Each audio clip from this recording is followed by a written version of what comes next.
Hello all, मी doctor Netra. खरं तर आज आपण लवकर प्रेग्नन्सी राहण्यासाठी किंवा पटकन कन्सीव्ह होण्यासाठी कोणत्या गोष्टी करता येतील हे बघणार होतो. पण सध्या प्रिकॉशियस प्युबर्टी किंवा लवकर पाळी येणं, लवकर वयात येणं ह्या गोष्टी जरा जास्त दिसायला लागल्यात आणि अनेक स्त्रिया, अनेक घरातल्या स्त्रिया किंवा पूर्ण कुटुंब त्या मुलीबद्दल काळजीत आहे आणि तसे पेशंट सतत बघायला मिळतात. त्यामुळं आज पटकन एक छोटासा व्हिडिओ करूया की ही प्रिकॉशियस मेनार्के प्युबर्टी आपण अवॉइड करण्यासाठी किंवा ह्याचं जे लवकर ऑनसेट आहे तो पुढे ढकलण्यासाठी आपण काय करू शकतो. पहिलं हे कुणाला होईल, कुठल्या मुलीला लवकर पाळी येईल? जी मुलगी खूप जाड आहे, जी मुलगी बाहेर खेळायला जात नाही, ज्या मुलीला सतत खाण्याची सवय आहे, जी मुलगी खूप बाहेरचं फूड खाते आणि ज्या मुलीला मोबाईलवर सतत तसा कंटेंट बघायला मिळतो, अशा मुली लवकर पाळी येण्यासाठी प्रोन आहेत. आता याच्यामध्ये जाडपणा हा बऱ्याच वेळा स्त्रियांकडून ॲक्सेप्ट केला जात नाही की माझी मुलगी जाड आहे. तर तुमच्या ॲक्सेप्ट करण्यानं किंवा न करण्यानं काही होणार नाही.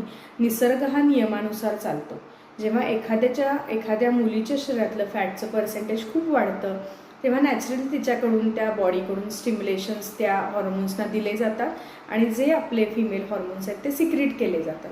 त्यामुळे जेवढ्या लवकर तुम्ही ॲक्सेप्ट कराल की तुमच्या मुलगीचं वजन एक्सेसिव्ह आहे, तेवढ्या लवकर तुमच्या मुलीचं तुम्ही पिरियडचा अर्ली ऑनसेट थांबवू शकता. आता फॅटचं पर्सेंटेज जनरली कशामुळे वाढतं, तर जनरली डाएटमुळं किंवा ती मुलगी न खेळत असल्यामुळे वाढतं.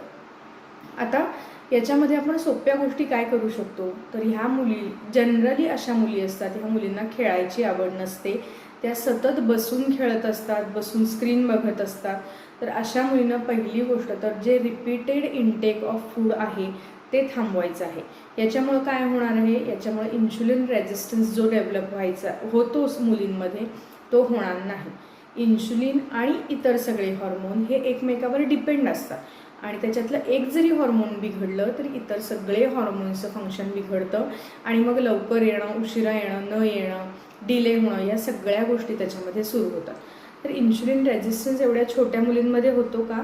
डेफिनेटली होतो. तुमचं शरीर पुन्हा सांगते नियमानुसार चालतं, त्याचे काही फिक्स रूल आहेत, त्या रूलप्रमाणेच निसर्ग चालतो. मग आपल्याला काय करायचं आहे, एवढ्या छोट्या मुलींना डाएट द्यायचं आहे का? हो, द्यायचं आहे. कारण का ज्या मुलीला लवकर पिरियड्स येतात त्या मुलीचे पिरियड्स लवकर जातात सुद्धा. त्यांची एक क्वालिटी चांगली राहत नाही, ओव्युलेशन चांगलं राहत नाही आणि हल्ली मुलींच्या करिअरमुळं उशिरा लग्न होतात, उशिरा मुलं होतात आणि मग नंतर कन्सिविंगला तिथं प्रॉब्लेम येऊ शकतो. त्यामुळे लवकर पिरियड येणं हे 1-2 वर्षाची आपण काळजी घेतो असं समजू नका. त्या मुलीचं एकूणच सगळं जे पुढचं फर्टाईल लाईफ आहे त्याच्यासाठी आपण हे काळजी घेतो हे मनात पक्क तुम्ही लक्षात ठेवा. तर आता काय करायचं आहे याच्यासाठी, आपली मुलगी जाड आहे हे लक्षात आल्यानंतर अर्थातच आपल्याला हे सगळं माहीत असतं पण आपण करत नाही.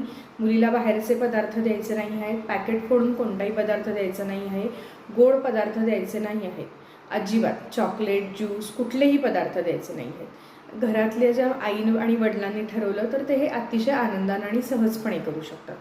दुसरी गोष्ट करायची आहे, फ्रिक्वेंट मील्स द्यायची नाही आहेत. त्या मुलीचं ब्रेकफास्ट, त्या मुलीचा लंच आणि त्या मुलीचा डिनर हे 3 गोष्टी ठेवायच्या आहेत. तुमचे जर फॅमिली फिजिशियन असतील तर ते तुम्हाला उत्तम पद्धतीचं एखादं प्रोटीन किंवा डाएट चार्ट बनवून देऊ शकतात.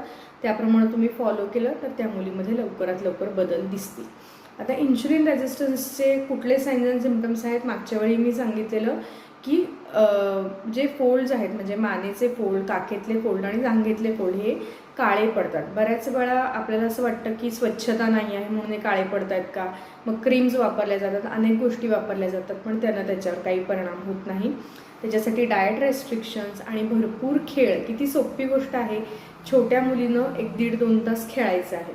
ह्याच्यामुळे तिला काय फायदा होणार आहे, एकतर तिचं फॅट छान बर्न होणार आहे, त्याच्यानंतर तिच्यामध्ये जे ग्रोथ हॉर्मोन जे तिला गरजेचं आहे उंची वाढण्यासाठी, तिच्या शरीराची योग्य पद्धतीनं वाढ होण्यासाठी ते ग्रोथ हॉर्मोन नॅचरली सिक्रीट होणार आहे आणि ती मुलगी छान पद्धतीनं ग्रो होणार आहे, ज्या पद्धतीनं व्हायला पाहिजे त्या पद्धतीनं. तर ह्या 3 गोष्टी तुम्ही पाळा. मुलीला सतत खायला देऊ नका, बाहेरचं फूड पूर्णपणे बंद करा आणि तिला भरपूर खेळू द्या.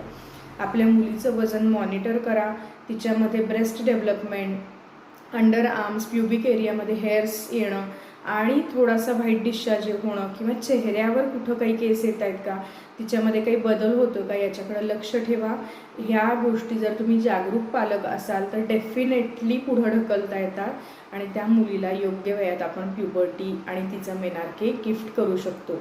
ही खरंच एक गिफ्ट आहे, कारण योग्य वयात जेव्हा ती योग्य गोष्ट शरीरामध्ये सुरू होते तेव्हा त्या मुलीला त्याचे लॉंग टर्म परिणामसुद्धा खूप चांगल्या पद्धतीनं अनुभवायला मिळतात आणि ती मुलगी तिचं संपूर्ण आयुष्य एक चांगल्या पद्धतीनं जगू शकते. त्यामुळे ह्या गोष्टी रिव्हर्सिबल आहेत. तुम्हाला असं काही जाणवत असेल तर तुमच्या फॅमिली डॉक्टरला नक्की भेटा, या टिप्स फॉलो करा आणि तुमच्या मुलीला लवकरात लवकर हेल्दी आणि ॲक्टिव्ह बनवण्याचा प्रयत्न करा. त्यानं तुम्हाला फरक नक्कीच दिसून येईल. ठीक आहे, तोपर्यंत काळजी घ्या. बाय.